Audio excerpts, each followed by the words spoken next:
अस्सलाम वालेकुम रहमतुल्लाहि वबरकातुहू। जनाब अज असी 10 जानवर इन पे जो जहानिया मंडी कार्गो कर रहे हैं तो वीडियो के नाल रवना इंशाल्लाह तुहानूं अच्छी तरह इन्फॉर्मेशन देवांगे किस तरह से जानवर कार्गो करने हैं।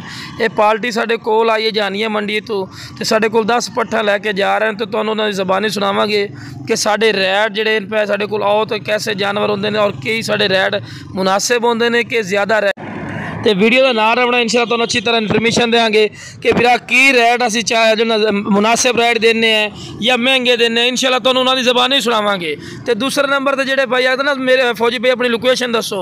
साडी लोकेशन है जनाब लुडन शहर, जिला साडा व्याड़ी है तो लुडन मेन अड्डे ते UBL बैंक ते PSO पंप ये बिल्कुल सामने अपना गोट फार्म है। तो जनाब अज बुध मंडी लगी हुई सी लुडन शहर, बुध वाले दिन मंडी लगती है तो उन्होंने मंडी का विजिट किया। उस तो बाद साडे फार्म ते आए उन्होंने आखिया जी फौजी भाई तुहाडे मुनासिब रैट होंदे ने और इंशाल्लाह वीडियो के नाल तुहानूं उन्हां दे मूँह ज़बानी सुनने भी की भाई अपने रैट ज़्यादा की नाम है भाई दा? तुहाडा नाम सर की है? राणा वकास कादरी। अच्छा सर जी कित्थों आए हो तुसीं? नाराज़ नहीं होना दसना। जहानिया मंडी। अच्छा जी जेडे जानवर मेरे को तुसीं 10 लए ने तुहानूं पसंद ने सर?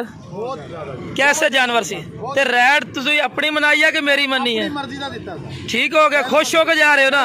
तो लोगों को की पैगाम देना चाहते हैं कि साढ़े को आके जानवर लै जाण, असीं नजायज़ रैट तो नहीं लाते ना किसी ने? मार्केट पैसे दे देण बंदे माल आप ही पहुंच जाए इदा है ना सर जी। तो रैट तुहानूं मार्केट नालों भी जो 20,000 वाले जानवर भी तुहानूं की रैट दिते ने? पट्ठा तुहानूं 20,000 वाले किन्ने दिते ने? 14,000 दी। इदा ही है हज़रत साहब, 14,500 रुपए दिते ने। 20,000-25,000 वाली पट्ठा भी है सी एवें सी ना मार्केट दे विच। ओके जनाब बड़ी मेहरबानी।